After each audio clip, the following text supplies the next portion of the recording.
ادامه برنامه‌های رادیوی تاجیکستان.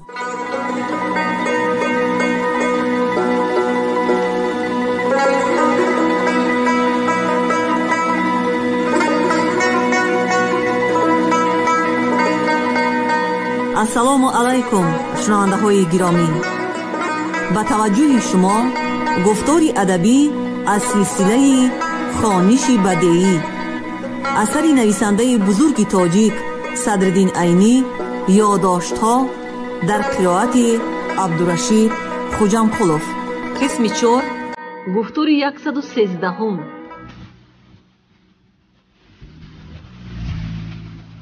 این خانه ز خشتی کهنه انداختم، در وی جشن زرفتگان ساختم، تا اهل زمان ما بدانند که من یک عمر جوانی به چه ره باختم. مؤلف.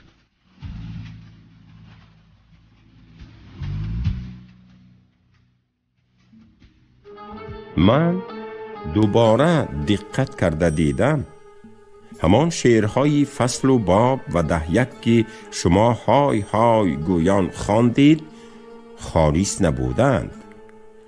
درست است که اگر او 10 نمی داشت این شعرها را از علمش نوشته است می گفتیم.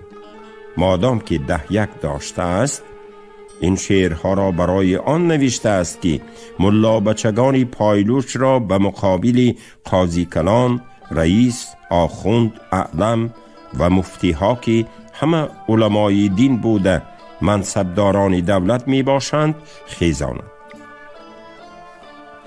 ملا نظرالله گفت. امیر سخن خود را دوام داده علاوه نمود.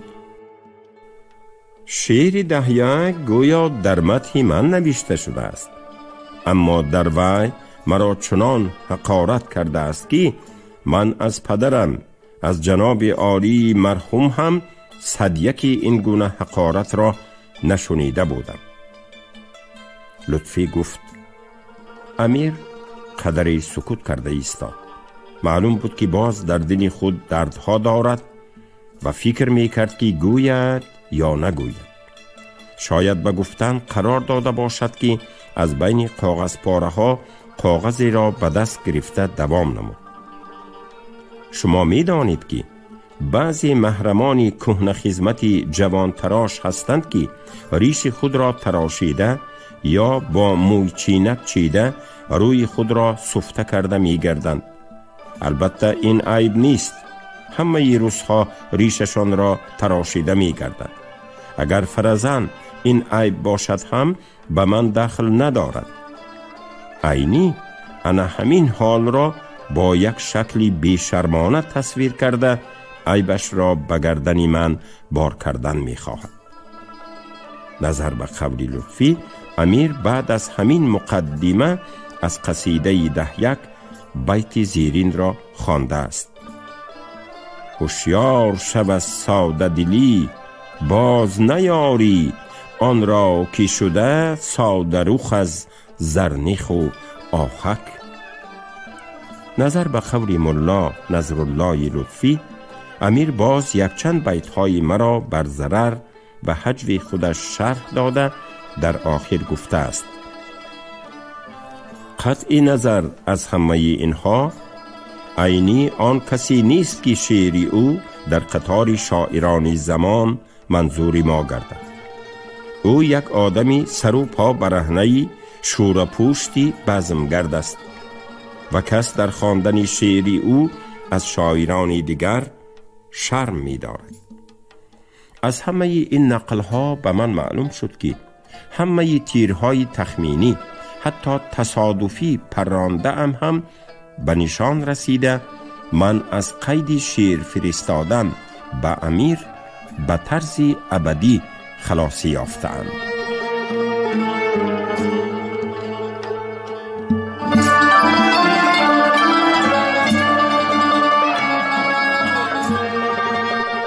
یک گیری طلبگان مدرسه.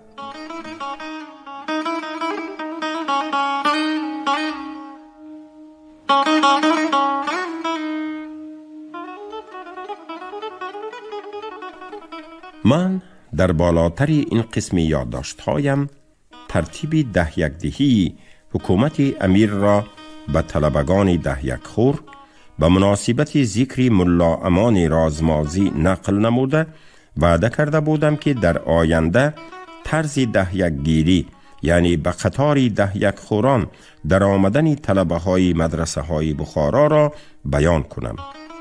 در این باب می خواهم که انا همان وعده خود را وفا نمایم.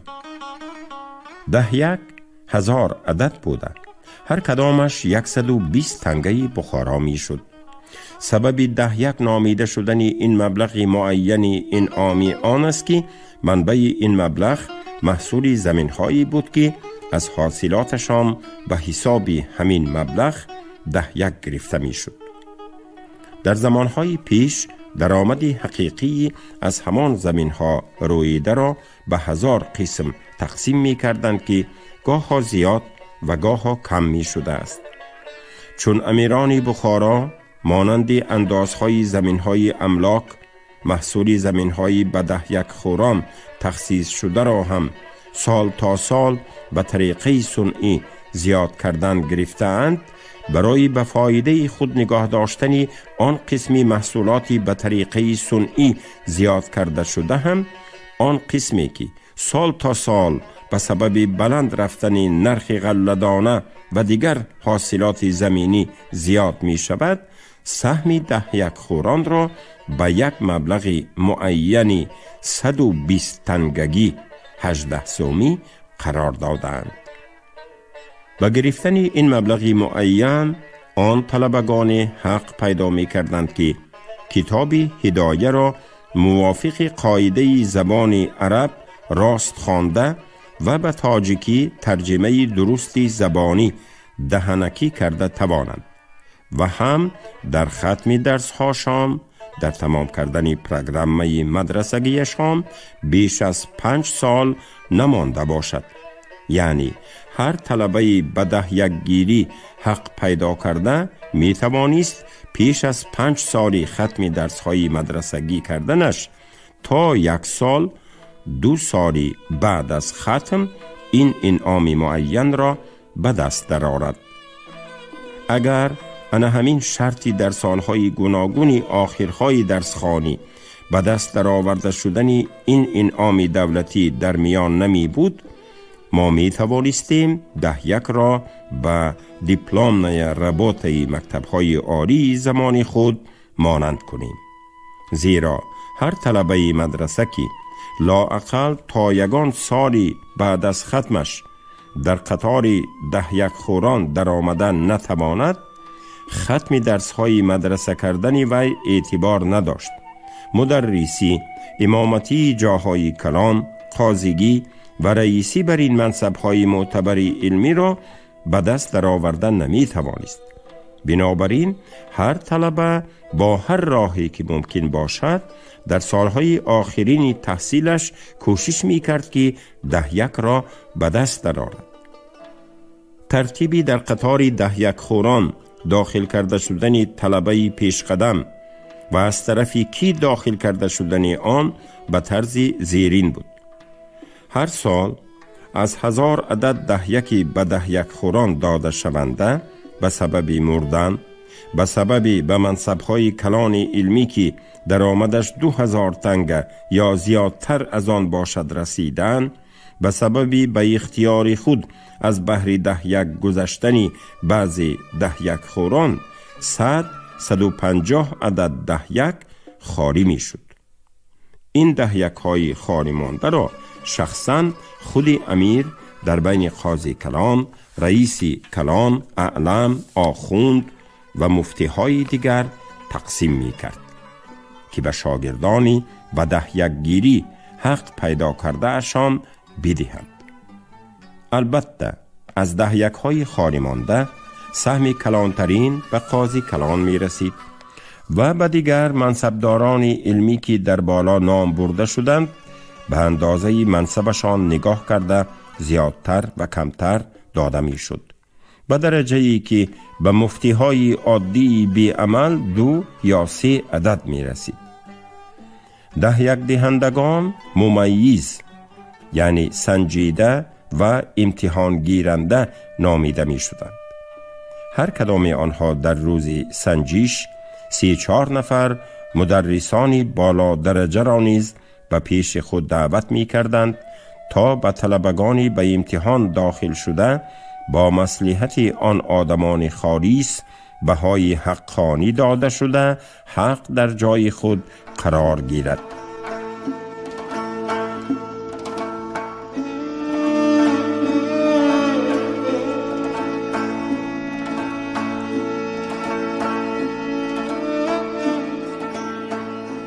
امتحان موافق شرط وقفنامه 10 چنان که در بالا قید کرده شد از کتاب هدایه گرفته می شد.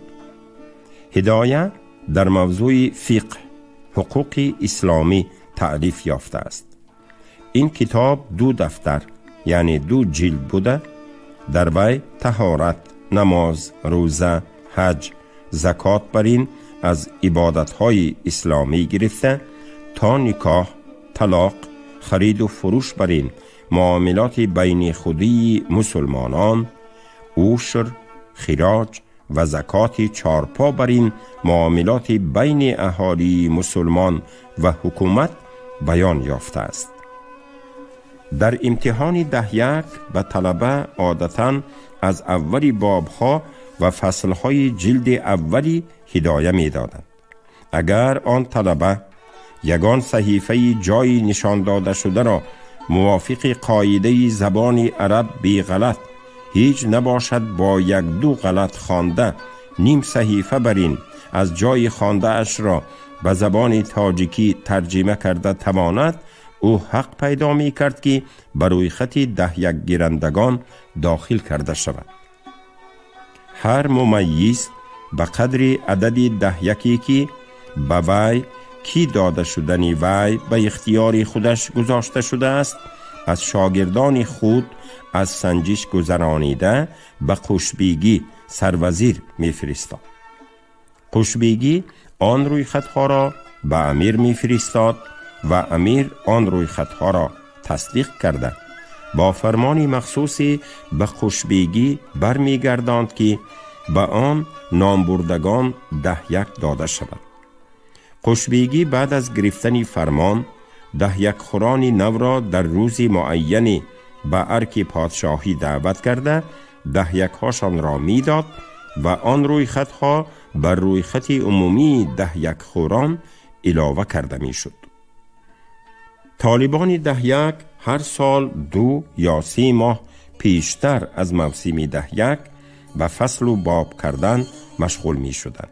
یعنی اولهای هر باب و هر فصل دفتر اولی هدایه را به تیار کردن سر می کردند تا که اگر تاریخشان تاخته یگان ممیز آنها را در امتحان داخل کند مبادا مجروح شوند، یعنی در سنجش افتند. عادتاً تا 3 یا 4 نفر طلبگانی به یکدیگر حال دام هر شب در حجره یکی از آنها غم شده اولهای فصلها و بابها را هم از جهت قاعده زبانی عرب و هم از نقطه نظری ترجمه تاجیکی دیده می برآمدند. یکی از آن هم فصل و بابان که در سواد عربی و تاجیکیش باوری باشد به آن گروه راهبری می کرد. یکی از آنها اولی فصل یا بابی را می خواند، دیگران گوش می دادند و خطای خواننده را اصلاح می نمودند. اگر در بینشان اختلاف و مناظره واقع شود رهبر فکر خود را می گفت و فکری او خواه موافق فکری یکی از مناظره کنندگان باشد خواه مخالفی همه از طرفی همه قبول می یافت. من که 5 سال پیشتر از ختم درس 10 گرفته بودم، در سالهای دیگر تا ختم و 1 سال بعد از ختم مجبور بودم که در مجلس فصل و باب شریکان قدردانم اشتراک کنم، زیرا یک قسم آنها آن شریک درسانم بودند که در سالهای اولی درسخوانی من با آنها درس تیار می کردم و آنها به من یاری مادی می رساندند. بنابراین معناً من خود را از آنها قرضدار حساب می کردم و دیگرهاشان به سبب با استعداد بودنشان سزاوار یاری و بنابر قشاق بودنشان از هر گونه یاری آدمها محروم بودند. من به این گونه شریکانم یاری معنوی رساندن را وظیفه انسانی و جمعیتی می شمردم. از بس که آن وقتها برادری بزرگم درس مدرسه را تمام کرده برآمده، در دهه خودمان امام، خطیب، هم مدرس شده صاحب درآمدی درست گردیده بود، به من نیز کم هم باشد یاری مادی می رساند. من با قناعت زندگی می کردم و برای یاری مادی نه خدمت جسمانی و نه خدمت معنوی کسی را نمی کردم. به فصل و باب کنندگانی با استعداد قشاق سزاوار یاری معنوی تا وقتی که در بخارا بودم یاری رسانده ایستادم. تا اینجا هر چیزی که درباره دهیکگیری، دهیکدهی و شرطهای وقفنامه نوشتم چیزهای رسمی و قاعده هایی اند که هیچگاه پر به عمل نیامده اند و در حقیقت همه کار با پول، با رشوه و با واسطه که اساس این هم پول است به انجام می رسید. اما هیچ کدام از ممیزها روی راست از کسی چیزی گرفتن نمی توانستند، زیرا طالبان دهیک قشاق که کار به جان و کار به استخوانشان رسیده است و شب و روز در حوری ممیز را گرفته می نشستند، ممکن بود که رشوه دهندگان و گیرندگان را دستگیر کرده بی آبروی نمایند. بنابراین پولداران از بین زنان واسطه میان رو یافته به حوری درون ممیز فرستاده رشوه خود را به واسطه زنی ممیز به او میرساندند. درست است که در آن میان بعضی طلبگان قشاق هم دهیک گرفته میماندند، اما اینها آدمانی بودند که در دانش شهرتی کلانی داشتند و ممیزانی که امیر به اختیار آنها دادنی بسیارتر دهیک را گذاشته است برای روی کشکنی و چشم بندی یکی اگر دهیک در اختیارشان از 10 عدد زیاد باشد 2 نفر طلبه قشاقی در دانش شهرت پیدا کرده را خود کس مانده آورده می گفتند که تیار شو و در روزی کتاب دهی سنجیش اینجا حاضر باش که من به تو کتاب می دهم، به امتحان می درارم، اگر از آزمایش برایی من به تو 10 می دهم.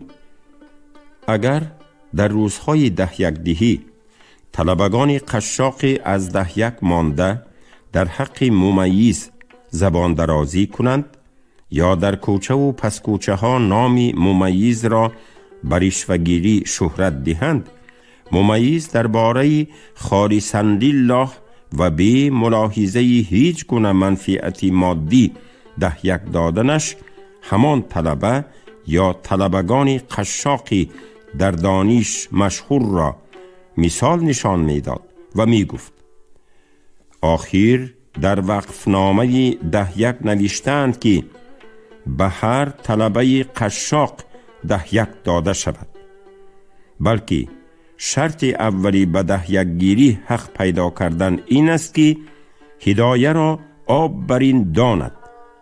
آن طلبگان قشاقی که به شرط راست می آمدند، مثلا فلانی و فلانی، خودم بی واسطه کسی کس مانده آورده در حضور آدمان و ملایان خالص از امتحان گذرانیده 10 دادم. همه می دانند که آنها چیزی ندارند که خورند، چی جای آن که برای 10 گیری پاره دهند. ممیز برای قوت دادن سخن خود علاوه می نمود: آخر من صدقه تقسیم کننده جناب عالی نیستم که به هر طلبه قشاق 120 تنگگی برآورده دادن گیرم. من در همان وقتها با کدام راهها به ده یکگیری حق پیدا کردن طلبگان دارا را در شعری درآورده بودم. می خواهم همان شعر را در اینجا به خوانندگان پیشکش نمایم.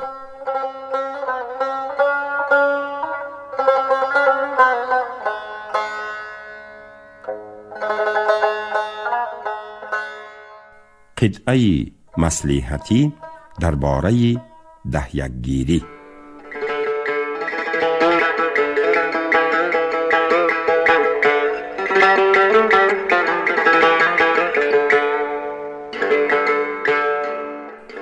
نزدیک گشته موسمی ده یک چوی شریک، تحصیل علم و فضل نکن فصل و باب خوان.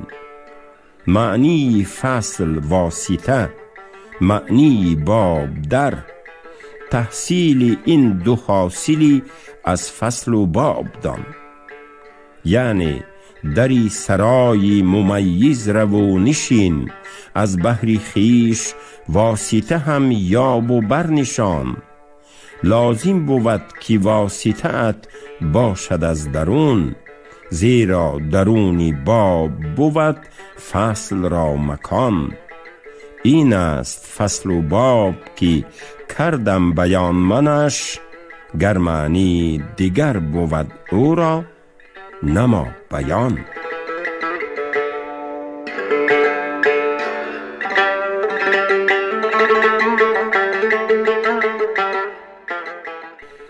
پیش از تمام کردن این باب همین را هم باید قید کنم.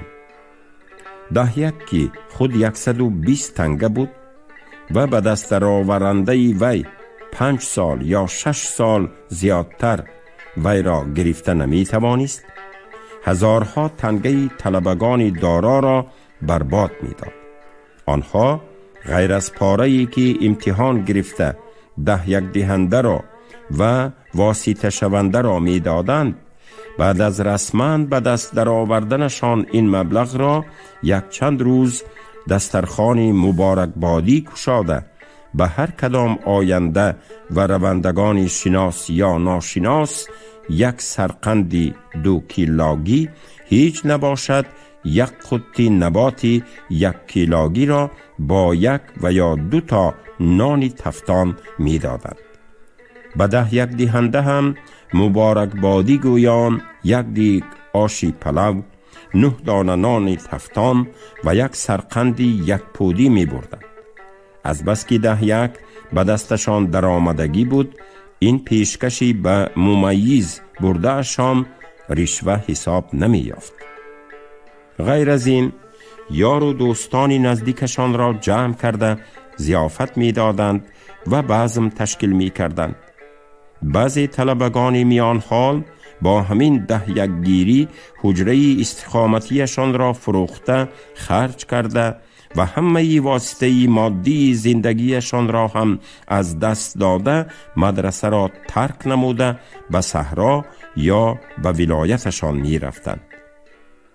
طلبگان قشاقی تصادفاً 10 یک گرفته هم از خراجات مبارکبادی خلاصی نمی یافتند و به اندازه احوال خود یگان چیزشان را فروخته یا قرضی کرده دسترخوانی کشاده تبریکی مبارکباد کنندگان را قبول نموده هیچ نباشد 1 تا نان تفتان و 1 کف قندلات می دادند و به ممیز هم یگان طبق نان کرده می بردند، وگرنه در زیر طعنه و لعنت آدمان می ماندند. در این خصوص هم شعری دارم که می خواهم از مقدمه آن یک چند بیت را در اینجا نقل نمایم.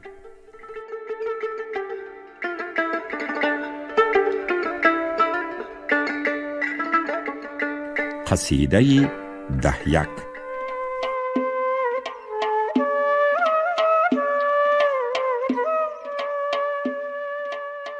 بازار زی بازار شریک، از پوری 10 حلوای و مربای و کباب و می و شورک. 1 خلطه پر از سایگی و پیسته و بادام، 1 قطی پر از کوفته و رسته و پشمک. تبریک نمایند تو را مردم عالم، حاتم شو و سرقند ببخشای به هر یک. اسبابی طرب چنگ و دوتار و نی و تنبور، لازم بود امروز رباب و دف و غژک. دریاب دهلزن که اگر نیست نخاره، مطرب نتوان یافت رهی زیر و بم و بک. آوازی نی و دایره و نغمه گرمان، گر جور شد از چرخ رسد زهره به خرسک. گرمانی غلام این همه آهنگ ندارد، تیار کن امروز اشرقاضی و دنبک. بی یار نکو نیست طرب، زود خبر کن 1 دلبرکی خردترکی ساده شوخک. نورسته نگاری که بجوز بوسه تمنا، از وی نتوان کرد چونو با وی ترک. هوشیار شو از ساده دلی باز نیاری، آن را که شده ساده رخ از زرنخ و آهک. در شهر مهیا مکنین بزم که گردیم، از تهمت این مدعیان ما و تو سرتک. صحرا به تماشا و طرب نیک بود لیک، اندر رهی صحرا نتوان رفت به کوتک.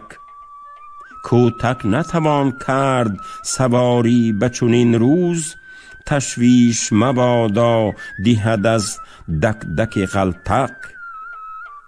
باید که زی بازاری علف زود بیاری، 2 اسپی نکوناک 2 3 4 چلالک. گر تنگه 10 نرسد هیچ مخور غم، که امروز نمانی به جهان بی پول و لچک. سودخور برای تو مهیاست دهد قرض، هم حجره و هم خانه ستاند زی تو 1 1.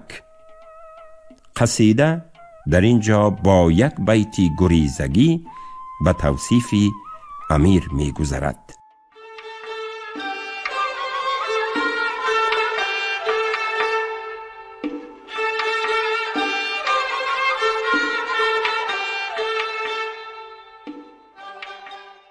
شما گفتار 113 را از روی اثر نویسنده بزرگ تاجیک صدرالدین عینی یادداشت‌ها شنیدید. راوی عبدالرشید خوجمخلوف، کارگردان شیرعلی نغزلی. پایان گفتار ادبی از سلسله خوانش بدیعی.